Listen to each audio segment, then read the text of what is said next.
नमस्कार, जय हिंद। आप सभी का एक बार फिर से स्वागत है हमारे यूट्यूब चैनल एम के इंस्टीट्यूट उज्जैन में। तो आयोगों की श्रृंखला में आज का जो हमारा टॉपिक है वो है केंद्रीय और राज्य निर्वाचन आयोग। तो बिना किसी देरी के इस वीडियो में हम आगे बढ़ते हैं, इसके बारे में जानेंगे कि आखिर ये है क्या और इसकी स्थापना क्यों की गई थी। तो देखो, राष्ट्रीय निर्वाचन आयोग जो है इसको आप चुनाव आयोग के नाम से भी जानते हो, है ना। गठन की बात करते तो इसका गठन हुआ था 25 जनवरी 1950 को, है ना। वो 25 जनवरी को हम मतदाता दिवस भी मनाते हैं, आप सभी को पता है ये तो ध्यान रखिएगा, 25 जनवरी 1950 को इसका गठन हुआ था। अब यह एक संवैधानिक संस्था है। संवैधानिक संस्था से हमारा तात्पर्य ये है कि संविधान में इसका वर्णन है, मतलब कुछ अनुच्छेदों के माध्यम से, है ना। तो इसलिए इसको संवैधानिक संस्था कहा गया है, जो कि संविधान के भाग 15 अनुच्छेद 324 से अनुच्छेद 329 तक में वर्णित है ना। अब देखो, 1950 में जब इसकी स्थापना करी थी पहली बार, तो ये 1950 से लेकर 1989 तक, 1989 तक केवल एक सदस्यीय संस्था थी, है ना। मतलब इसमें जो आयुक्त था ना, केवल एक ही था। फिर बाद में क्या हुआ, 1990 में इसको 3 सदस्य कर दिया। मतलब 1950 से लेकर 1989 तक ये एक सदस्य था, एक जो इसका आयुक्त था केवल एक था। फिर 1989 में क्या हुआ, इसमें परिवर्तन करा, उसको वापस से क्या करा, 3 सदस्य में बना दिया। फिर 1990 में फिर आपत्ति कुछ लोगों ने जताई कि नहीं नहीं, इसको एक सदस्य रहने दो। तो 1990 में फिर क्या करा, इसको वापस से एक सदस्य किया। और 1993 से, जो 1993 से वर्तमान तक अभी फिलहाल 3 सदस्य हैं। तो ये जो पॉइंट आपको दिख रहे हैं ना यहाँ पे, जितने भी महत्वपूर्ण पॉइंट है, तो इनको एक बार आप फिर से समझ लो। देखो, एक बार फिर से समझाता हूँ मैं आपको। सबसे पहले है 1950 से जब इसकी स्थापना हुई, तो 1989 तक क्या था, ये सिर्फ एक सदस्यीय संस्था थी। मतलब इसमें जो आयुक्त की संख्या थी वो केवल एक थी। फिर उसी वर्ष क्या हुआ, 1989 में इसको क्या कर दिया, 3 सदस्य कर दिया। अब इसके सदस्य संख्या को बढ़ा के क्या कर दिया, 3 कर दिया।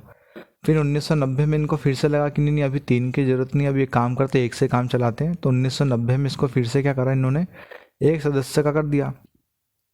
और फिर 1993 से 1993 से वर्तमान तक अब भी 3 सदस्य है, क्योंकि जनसंख्या बढ़ी ना, तो चुनाव आयोग पे भी क्या लोड बढ़ गया थोड़ा सा, इसलिए तो 1993 से वर्तमान तक 3 सदस्य हो गए। तो ये आपको एग्ज़ाम में पूछ सकता है, क्योंकि एग्ज़ाम में से कन्फ्यूजन पॉइंट ही पूछते हैं ना। तो हम आगे बढ़ते हैं।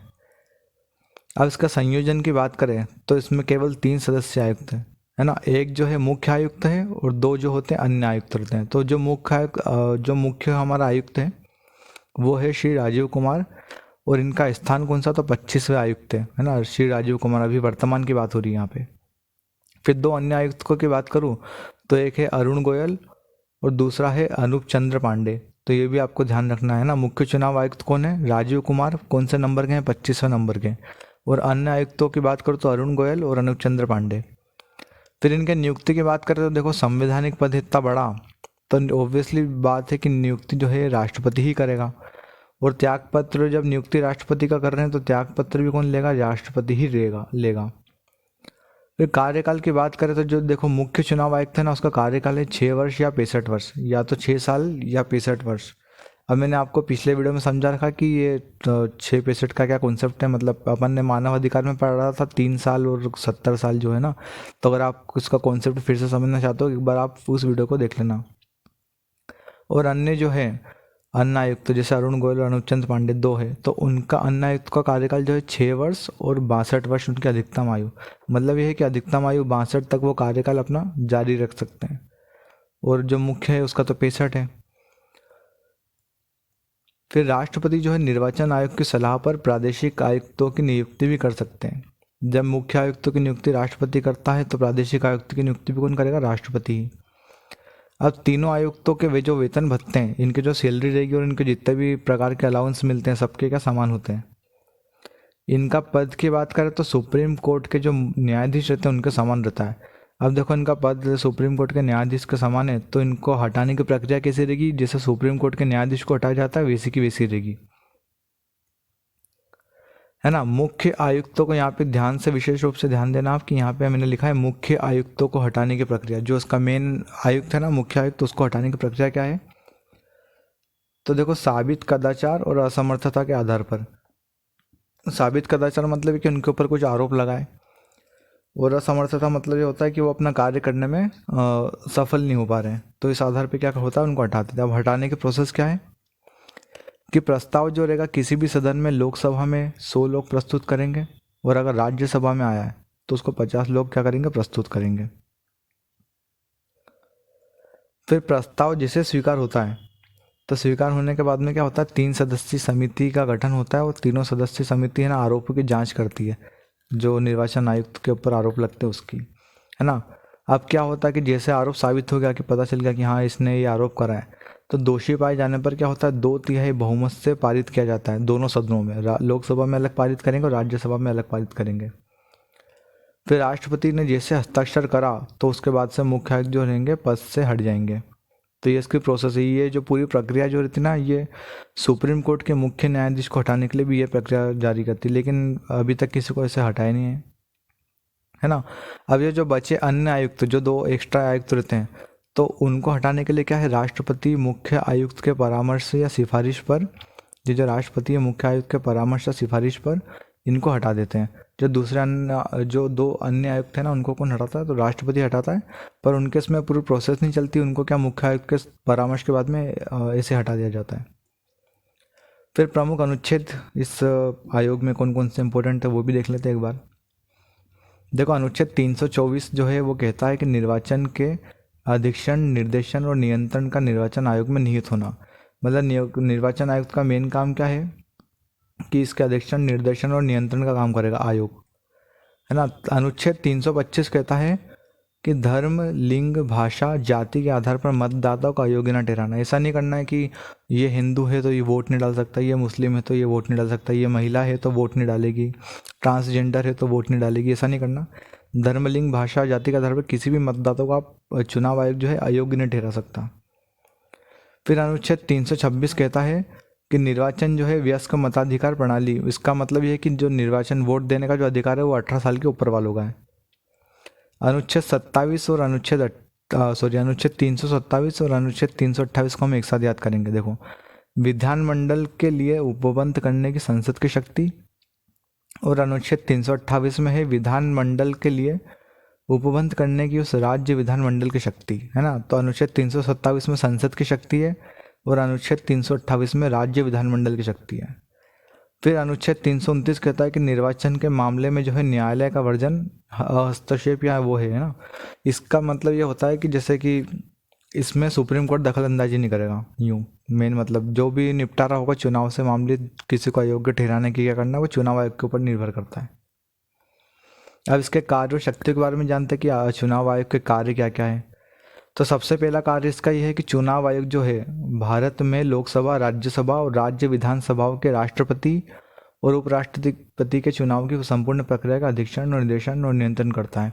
इसका मतलब देखो, चुनाव आयोग जो केंद्र करेगा वो कौन कौन से कार्य करेगा, लोकसभा के चुनाव लेगा, है ना, राज्यसभा के चुनाव करवाएगा, फिर उसके बाद में जो हमारे विधायक के चुनाव होते हैं ना वो भी कौन करवाता है, तो केंद्रीय चुनाव आयोग, और राष्ट्रपति और उपराष्ट्रपति के चुनाव की प्रक्रिया भी कौन करवाता है, तो ये अपना चुनाव आयोग केंद्र वाला, सॉरी। फिर इसका सबसे महत्वपूर्ण कार्य जो रहता है आम चुनाव या उपचुनाव कराने के लिए समय समय पर चुनाव कार्यक्रम तय करना। जैसे कि मतलब कभी कभी ऐसा होता है कि कुछ लोग पद छोड़ देते हैं या किसी दल में चेंज हो जाते हैं तो उनकी सीट क्या होती, खाली हो जाती है, तो वो जो एक एक सीट के चुनाव भी होते हैं ना वो भी चुनाव आयोग ही करवाता है।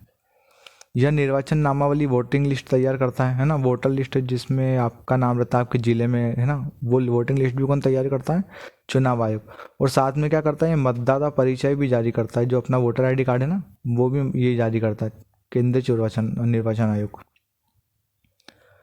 फिर ये क्या करता है, मतदान और मतगणना केंद्रों के लिए स्थान, मतदाताओं के लिए मतदान केंद्र तय करना, तथा मतगणना केंद्रों सभी प्रकार की आवश्यक व्यवस्थाएं और अन्य संबंध। इसका मतलब ये होता है कि जैसे कि इस स्कूल में या इस कॉलेज में अपन को मतदान केंद्र बनाना है ना, यहाँ पे इतनी फोर्स लगेगी और इतने यहाँ पे इतनी सारी मशीनें लगेगी, मतलब यहाँ पे इन लोगों की ड्यूटी लगेगी, ये सब कौन डिसाइड करता है, तो चुनाव आयोग। फिर यह राजनीतिक दलों को मान्यता प्रदान करता है, ये तो आपको मालूम ही होगा पहले से, नहीं बताऊँ तो भी चलेगा, है ना। राजनीतिक दलों को मान्यता कौन प्रदान करता है, तो चुनाव आयोग। निर्वाचन के बाद अयोग्य ठहराए जाने के मामले में आयोग के पास में संसद और राज्य विधानसभाओं के सदस्यों की बैठक हेतु सलाहकार क्षेत्राधिकार भी है। यह राजनीतिक दलों और उम्मीदवारों के लिए चुनाव में आदर्श आचार संहिता भी लागू करता है। वो आचार संहिता लग जाती है ना कि अब आप 2 दिन पहले से अब जो जितने भी प्रचारक हैं जो भी कैंडिडेट रहेंगे वो उनका प्रचार नहीं कर पाएंगे, तो वो आदर्श आचार संहिता भी ये लागू करता है चुनाव आयोग। यह सभी राजनीतिक दलों के लिए प्रति उम्मीदवार चुनाव अभियान के खर्च की समय सीमा भी तय करता है। पर आप सभी को मालूम है भ्रष्टाचार भारत में इतना है कि सब पता नहीं कितना खर्च कर देते होंगे चुनावों में। फिर कुछ अन्य तथ्य भी पढ़ लेते हैं कि देखो संविधान में निर्वाचन आयुक्तों की शपथ, ये ध्यान रख देना आप कि निर्वाचन आयुक्तों की शपथ, पदावधि और योग्यता का वर्णन नहीं है ना। कोई आईएएस भी हो सकता है, कोई जज भी हो सकता है इस जगह पे। तो ये शपथ, पदावधि और योग्यता का वर्णन नहीं है। प्रथम आयुक्त की बात करूं तो वो थे सुकुमार सेन 1950 में, है ना। फिर प्रथम महिला आयुक्त की बात करें तो वो है वीएस रमा देवी। ये एग्जाम में पूछ सकता है तो मोस्ट इंपॉर्टेंट है, आप याद करना है इसको। प्रथम महिला आयुक्त है वो है वीएस रमा देवी। फिर कार्यकाल के बाद ये लोग क्या करते हैं, अन्य जगह कार्य करने की इनको रोक नहीं रहती। जैसे सुप्रीम कोर्ट का जज है तो ना, तो वो रिटायर होता है, तो रिटायर होने के बाद में वो अन्य जगह पे कुछ विधि कानूनी संबंधित कार्य नहीं कर सकता, है ना। लेकिन इनको क्या कर होता है कि इनको चुनाव आयोग के जो आयुक्त रहते हैं इनको परमिशन होती है कि आप कहीं और भी कार्य कर सकते हो। फिर मध्य प्रदेश का निर्वाचन आयोग, अब इसको भी एक नज़र में देख लेते हैं। देखो केंद्र हो या राज्य निर्वाचन आयुक्त हो, दोनों के कार्य क्या होते हैं, सेम होते हैं ना। तो कार्य मैंने आपको पहले पढ़ाई दिए। अब आगे इसका देखते हैं कि इसका गठन कब हुआ था। तो इसका गठन हुआ था 1 फरवरी सन 1994 को। अब ये क्या है, ये तो एक सदस्य का आयोग है, मतलब इसमें जो निर्वाचन आयुक्त है ना वो केवल एक ही है। इसकी नियुक्ति किसने करी, तो नियुक्ति कौन करता है, तो नियुक्ति करता है राज्यपाल। तो त्याग पत्र कौन लेता है, तो वो लेता है राष्ट्रपति। ये इस पॉइंट को, इस फैक्ट को आप बहुत विशेष रूप से ध्यान रखना कि नियुक्ति तो है राज्य चुनाव आयोग की, कौन कर रहा है, राज्यपाल। लेकिन त्याग पत्र कौन किसको देंगे वो लोग, तो वो देंगे राष्ट्रपति को। फिर अनुच्छेद 243 के, ये के भी ध्यान रखना, है ना, 243 के, इसके अनुसार है ग्राम पंचायतों का चुनाव कौन करवाता है, तो मध्य प्रदेश का निर्वाचन आयोग, है ना। फिर अनुच्छेद जेड ए के अनुसार नगर पालिका का चुनाव कौन कराएगा, तो ये राज्य का निर्वाचन आयोग। प्रथम निर्वाचन आयुक्त की बात करें तो वो है श्री एन बी लोहानी। और अभी वर्तमान की बात करें तो वर्तमान आयुक्त इसके हैं श्री बसंत प्रताप सिंह। तो हमारा वीडियो बस यहीं तक था।